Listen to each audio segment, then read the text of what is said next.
wa ta'ala. Oleh karena itu ikhwani, akhwat yang dimuliakan oleh Allah Subhanahu wa taala, pengikutan kepada Nabi Muhammad sallallahu alaihi wasallam adalah satu kemuliaan. Semakin kamu mengikuti Nabi, semakin kamu dimuliakan. Kenapa para ulama dimuliakan?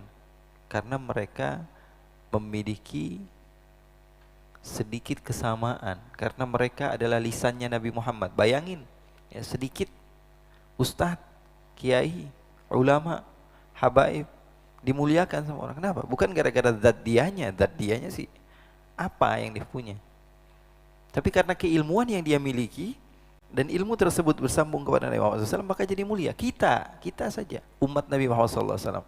Kenapa kita jadi mulia? Menjadi umat yang dipilih oleh Allah Subhanahu wa taala. Di dalam Al-Qur'an kita dikatakan bahwa sebaik-baiknya umat itu kita. Kuntum khairu ummatin ukhrijat linnas. Yang bilang bukan saya, yang bilang Allah, kamu itu sebaik-baiknya umat. Sebaik-baiknya umat yang diciptakan.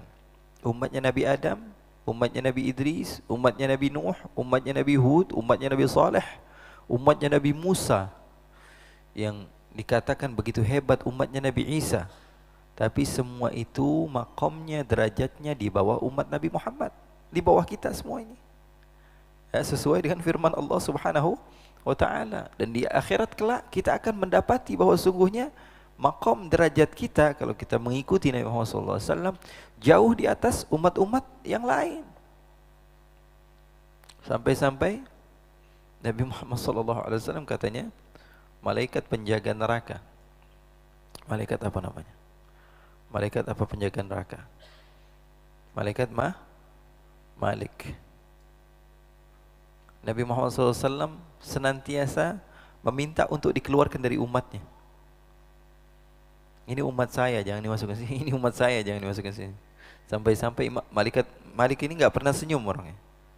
Ya, kalau ada yang nggak pernah senyum, panggil Malik aja tuh. Malaikat Malik ini nggak pernah senyum. Sampai-sampai ketika Rasulullah SAW datang, beliau minta ampun, minta maaf. Ya Rasulullah, memang saya diciptakan begini ya Rasulullah. Ya. Terus setelah itu Nabi Muhammad SAW mengeluarkan sampai dia mengatakan, ma abqaita li ghadabi rabbika min baqiyah. Wahai Muhammad, kamu tidak sisakan murkamu untuk umatmu dari Allah Subhanahu wa taala, kamu ambil semua. Ma abqaita li ghadabi rabbika min baqiyah. Kamu tidak sisakan murka Allah terhadap umatmu, semua kamu ambil, semua kamu selamatkan, semua kamu beri syafaat. Yang menunjukkan bahwa kenapa kita bisa mulia? Karena ada intima, karena kita bersandar kepada manusia yang paling mulia, itu Nabi besar Muhammad sallallahu alaihi wasallam. Semakin banyak pengikutan kamu, semakin mulia kamu. Semakin dikit pengikutan kamu, semakin berkurang kemuliaan yang kamu dapatkan dari Allah. Kamu lihat sekarang, berapa persen pengikutan saya? 10%. Berarti posisi saya di sisi Allah seperti ini. 20% pengikutan saya, alhamdulillah saya mengikuti Nabi. Ngapain? Doyan makan semangka, saya mau makan semangka. Ya. Hobinya yang ngikutin yang enak-enak begitu aja. Ya. Oh ini kan sunnah Nabi, ini kan sunnah Nabi. Ya sunnah Nabi tahajud malam-malam tuh ya. Salat, zikir, ya, puasa, sunnah Nabi Muhammad SAW. Ya, tapi banyak sunnah Nabi. Pengikutan saya berapa? 30%. Sebegitu sebegitu juga ya kemuliaan yang kamu akan dapatkan di sisi Allah.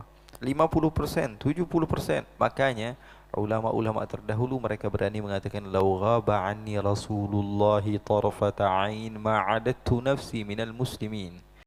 Kalau saja Rasulullah hilang daripada fikiranku satu detik saja, maka saya tidak menganggap diri saya adalah seorang mukmin, seorang muslim.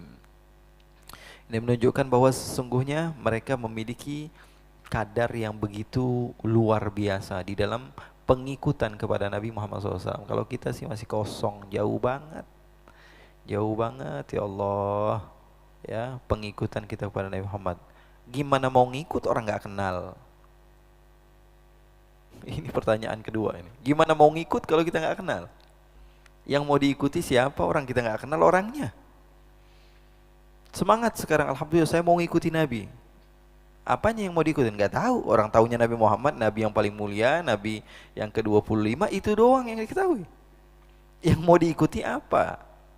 Makanya ya ada majelis-majelis seperti ini yang mengenalkan kita kepada Nabi Muhammad SAW adalah kunci keberhasilan kita atau kesuksesan kita atau kemuliaan kita di sisi Allah Subhanahu wa taala di dunia sebelum di akhirat. Di dunia sebelum di akhirat. Saya katakan pengikutan kepada Nabi Muhammad SAW yang kalian lakukan akan menjadikan kalian mulia di dunia sebelum di akhirat.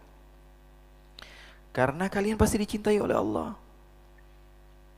Allah berfirman, "Qul in kuntum tuhibbunallaha fattabi'uni." Berarti dicintai sama Allah. Yuhibbukumullahu wa yaghfir lakum dzunubakum.